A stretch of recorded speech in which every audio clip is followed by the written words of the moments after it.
Hey guys, Poopster back here with you for lightning picks, and got some NASCAR for you guys. I know that some of y'all have been looking forward to this. I wanted to just say real quick before we get started, I'm going to try and keep these videos short. I know that not a lot of people are into NASCAR and just want some winners, so I'm going to try to accommodate everybody um, and keeping these videos a little shorter than they have been.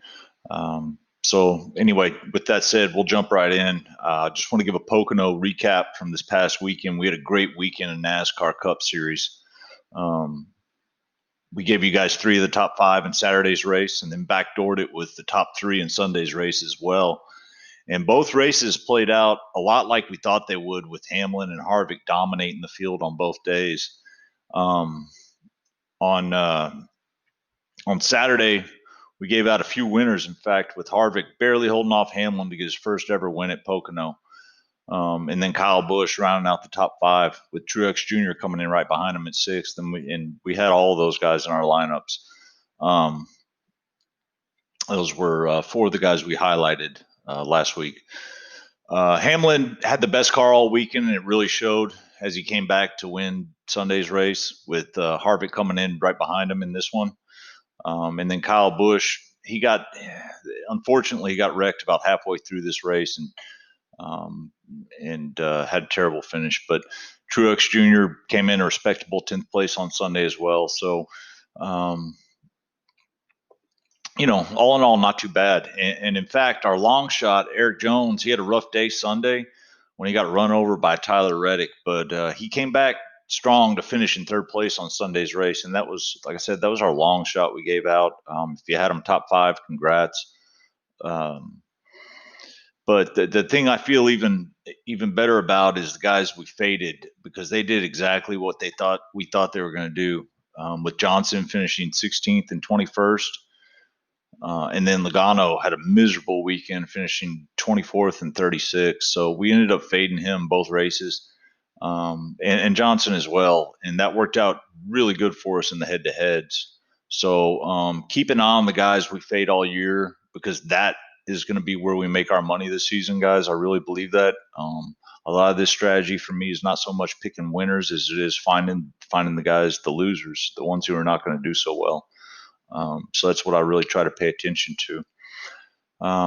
Anyway, moving on to Indy.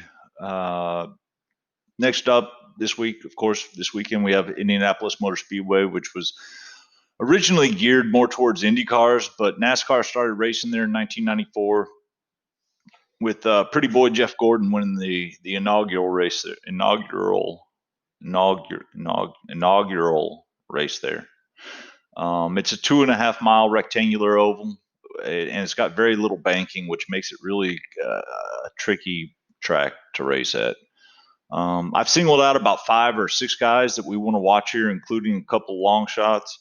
And once again, like I was saying, we'll have a few guys that we'll be looking to fade as well. In fact, I have several guys I'll be looking to fade this weekend, and I'll give you a couple of those coming up. But let's start out with who we think are going to be finishing up front, and it's going to be a real chalky week. I believe it's going to be real similar to last weekend at Pocono. So first up, we got the usual suspects, right? Which gives me a lot of confidence that we're going to have some winners this week. But we'll be looking at not so great odds, and I'm willing to take that trade off. So. But that said, our favorite here is likely going to be Kevin Harvick. Harvick has just been so strong, and he's completely dominated all season. And I'm not looking to buck that trend, honestly. I don't like bucking Harvick. He's having a really good season. He's got 6 top 10 finishes straight at Indy, and half of those were top fives, including a win here last year. So he's the reigning champ. Since coming to Stewart-Haas in 2014, he's been super consistent here. So I'm looking for him to continue that success this weekend. He's been installed as the early favorite at 5-1 to win, and I do see a little bit of value in making that bet. I think that it's worth a 1 unit play maybe, and I'll also be looking at his odds for the top 3 and top 5, and I'd be willing to bet him in almost every head-to-head other than Hamlin this weekend. So he's one of the main guys we're going to be keeping an eye on. Then, with that being said, next up we're going to look at the number 11 Joe Gibbs Racing Toyota Camry and Denny Hamlin, and he's actually never won a race here at Indy. But that could all change this weekend real easily with the success he's had so far this year. He comes in with a ton of momentum, having won 4 races this season and 9 top 10 finishes. So he's really carrying a lot of momentum in with him, and he's had a lot of success. And once again, I don't look for that trend to stop here at Indy. Over the last 8 races here, he's finished in the top 10 6 times, and 4 of those were top 5 finishes as well. So he's finished in third 3 times here, including 2018 when he led 37 laps, but he just couldn't seal the deal when it came down to it.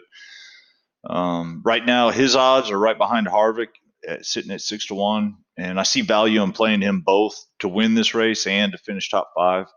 And possibly top 3 as well. I'm still waiting on lines for the top 5s and top 3s. Everything that I've seen so far is just race winners.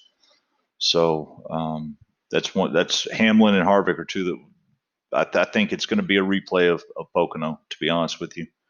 Then next up we have Joey Logano, right? And he's looking to rebound from an absolutely dreadful weekend at Pocono, where he finished 24th and 36th, like we said earlier, and those turned out to be really good fades for us. And despite him not ever having won a race here, he's finished in the top 10 and top 5 quite a bit.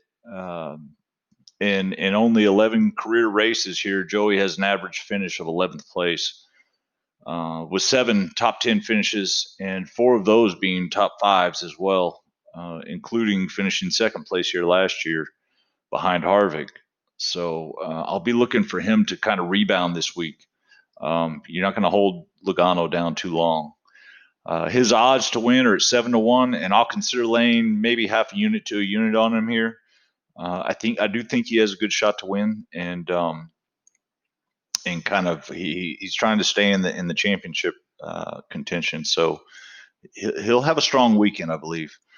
A couple of the other drivers I'm going to be looking at is going to be Kyle Busch, who's still not won a race yet this season. As you guys know, it was my favorite this past weekend, and it just didn't happen. It's going to happen soon, though, I feel like.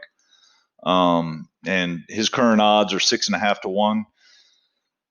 We'll be looking at Brad Keselowski, who he's been hot this year and finished 2nd and 1st here in 2017 and 2018 before wrecking out last year.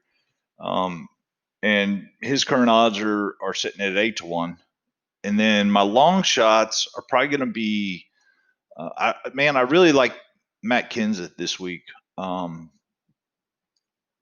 So he'll definitely be one of my long shots. I'll also take a look at Ryan Newman.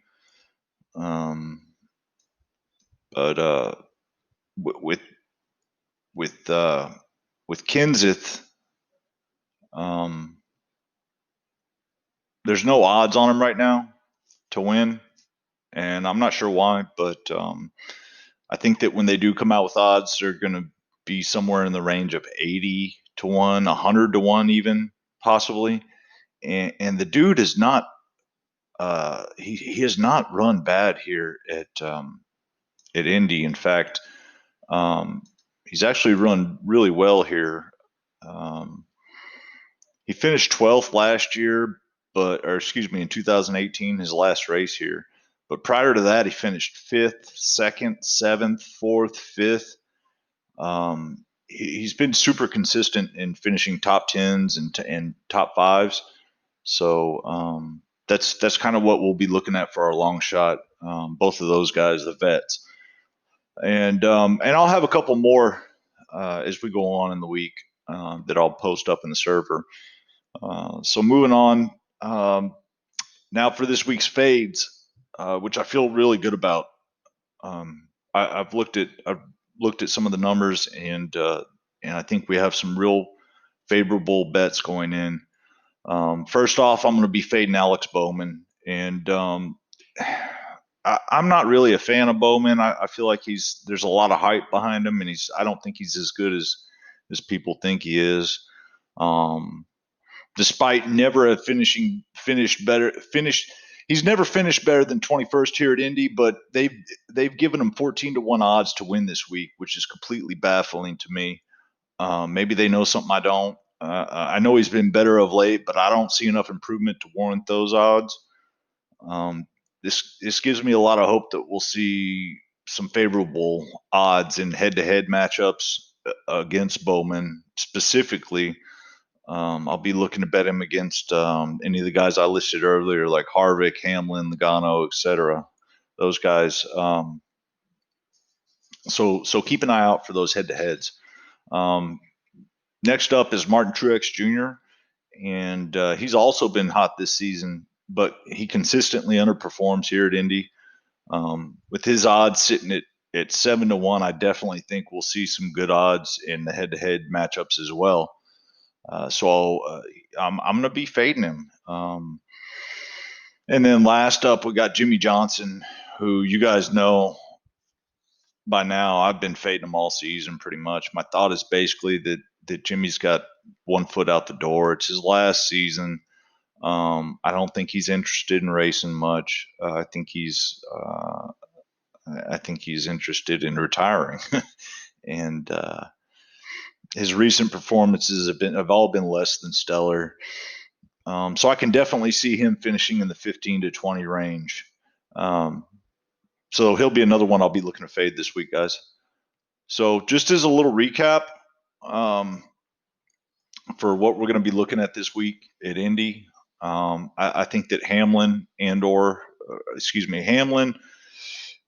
Harvick have the best shot to win this week. If I had to pick one, I'd say Harvick, but I think they're both right up there. And then once again, Logano, he'll rebound as well. And then Kyle Busch, I'll be looking for him to have a strong weekend. Brad Keselowski, and then our long shots. Kenseth is my favorite long shot over Ryan Newman. And the guys we'll be looking to fade against them will be Bowman and Truex Jr. and Jimmy Johnson. And I'll come up with some more fades as well for this weekend. If you guys have some ideas you want to throw at me, hit me up in the Lightning Pick server, and I'll take a look at anything you got, and we'll try to get us some winners for this weekend. So thanks for watching, guys. I appreciate it. If you got anything from this video, consider giving it a thumbs up. I appreciate all you guys and all you do and all the support, and be looking forward to winning some more money this weekend at Indianapolis. So thanks for joining me, guys. I appreciate it. I'll see you soon.